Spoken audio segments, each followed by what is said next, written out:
আসসালামু আলাইকুম এভরিওয়ান। বরাবরের মতো আবার একটি নতুন কাজ নিয়ে আসলাম। আজকে সকালে দোকান খোলার সাথে সাথে এক কাস্টমার আসছে। কাস্টমার এসে বলতেছে, ভাইয়া আমার সেটটা দেখেন, হঠাৎ করে বন্ধ হয়ে গেছে। আমিও ফোনটা ধরলাম, ধরে কাস্টমারকে জিজ্ঞাসা করলাম, ভাইয়া কোথায় দেখাইছিলেন কিনা। উনি বলতেছে, ভাইয়া একখানে দেখাইছিলাম, উনি দেখে বলছে এটা আর হবে না, তবে আপনি একটু দেখেন পারেন কিনা।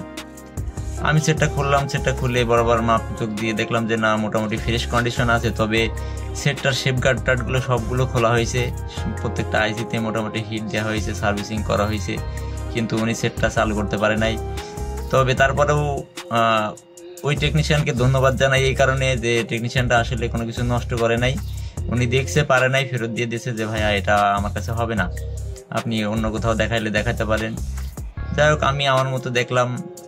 আমি দেখলাম যে আসলে ফোনটা মোটামুটি ফ্রেশ কন্ডিশন, তবে পাওয়ার সাপ্লাই কোনোভাবেই কাজ করতেছে না।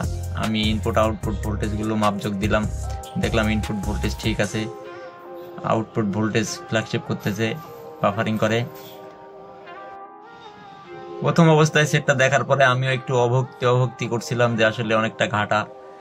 তারপরে ও কাস্টমারের রিকোয়েস্টে বললাম যে আচ্ছা ঠিক আছে, আপনি আমার কাছে দিয়ে যান, আমি একটু দেখি। ভক্তি না লাগার কারণে আমি ওনাকে একটু বিলটাও একটু বেশি বলছিলাম যে ভাইয়া এটা যদি ঠিক হয় তাহলে অনেকটা টাকা খরচ বেশি আসবে। উনি তাতেও রাজি যে ভাই আপনি একটু দেখেন। তারপরে আমি আমার মতো মাপজোক দেওয়া শুরু করি। ভোল্টেজ ঠিক আছে, ইনপুট ভোল্টেজ ঠিক আছে, দেখেন লাইভে সবকিছু দেখা যাচ্ছে। আমি আপনাদের সামনে কাজটা করব, লাস্ট ফিনিশিং কি দেখি হয়।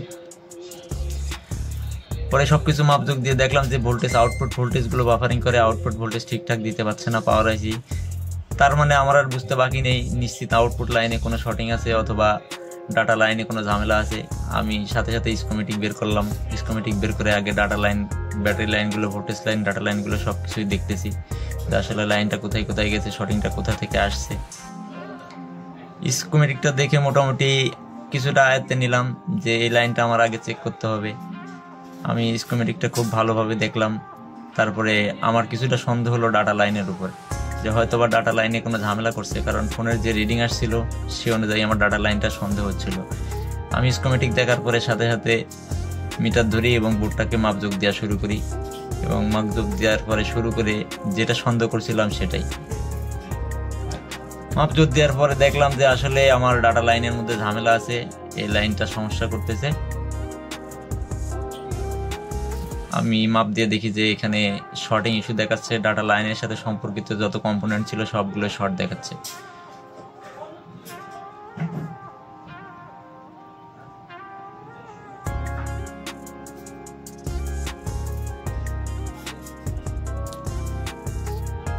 আমি আমার মতো থিওরি অ্যাপ্লাই করে কাজ করতে থাকি। এরপরে আমি মাপজোক দেওয়ার পরে আমি দেখলাম যে ডিপি লাইনের একটা ডায়োড শর্ট দেখাচ্ছে, আর ওইখানে কিছু লিকেজ দেখা যাচ্ছিল। আমি বেশি কিছু না ভেবেই আগেই ডায়োডটাকে রিমুভ করি, যে হয়তোবা যেহেতু এখানে একটু ফাঙ্গাস দেখা যাচ্ছে বা লিকেজ দেখা যাচ্ছে, এই ডায়োডটাই হয়তোবা শর্ট। আমি অন্য কোনো দোয়া থেরাপি বা অন্য কিছু অ্যাপ্লাই না করে আমি সরাসরি আগে ডায়োডটাকেই রিমুভ করি, কারণ ওটা সন্দেহজনক ছিল। এতটাই সন্দেহজনক ছিল যে দেখে মনে হচ্ছিল যে ওটাই হয়তো শর্ট হয়ে গেছে। পরে আমি ডাটা লাইনের ডায়োডটা তুলে ফেলি, আমি ডায়োডটাকে রিমুভ করে ফেলি। রিমুভ করার পরে আমি ভাবলাম যে সেটটাকে তাইলে আরেকবার চেক করে দেখা যাক এখন কোন কন্ডিশনে আছে। যাই হোক, আসলে একটা সেট সম্পূর্ণরূপে কমপ্লিট করে কাস্টমারের হাতে দিতে পারলে আসলে নিজেদের মনটাই অনেক ভালো লাগে। টাকাতেই সব কিছু না, কাস্টমার একটা সেট যখন ডেলিভারি পায়, কাস্টমারের এই যে হাসিটা খুশিটা অনেক ব্যাপার। অনেকের অনেক গুরুত্বপূর্ণ জিনিস থাকে এই ফোনের ভিতরে। এমনও দেখা যায় যে শুধু ডকুমেন্টের জন্য অনেক কাস্টমার অনেক টাকা দিতে রাজি হয় যে ভাই আমার ডকুমেন্টগুলো যদি ফেরানো যায়, কারণ ফোন মানুষের একটা নিত্য প্রয়োজনীয় জিনিস।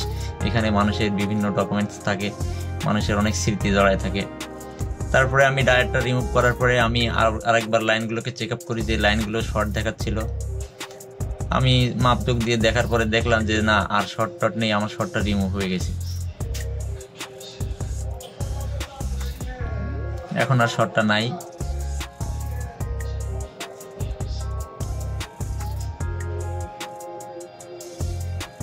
এরপরে আমি যেটা করি, চার্জার ইন করে আবার ভোল্টেজটা মাপার চেষ্টা করি যে আমার ভোল্টেজটা এখন আগের মতো ফ্ল্যাগশিপ অবস্থায় আছে নাকি স্টেবল অবস্থায় আছে, ইনপুট লাইন ঠিক আছে। তারপরে আমি আউটপুট লাইনগুলো চেক করার চেষ্টা করি যে না 1.3 ভোল্টেজ, এখানেও আউটপুটটা ঠিক সঠিকভাবে দিচ্ছে, তার মানে আশা করা যায় যে আমাদের ফোনটা এখন চালু হবে। তারপরে আমি ফোনটা চালু করার জন্য প্রস্তুত, আমি ব্যাটারি কানেক্টর লাগালাম, চার্জার লাগালাম, এখন অপেক্ষায় আছি ফোনটা চালু হওয়ার জন্য যে আসলে কোনো রেসপন্স করে কিনা। তবে আলহামদুলিল্লাহ দেখা গেল যে আসলে ওই ছোট্ট সমস্যার কারণে ফোনটার ডেট হয়েছিল, তো ফোনটা আমাদের হাতে কমপ্লিট হয়ে গেছে।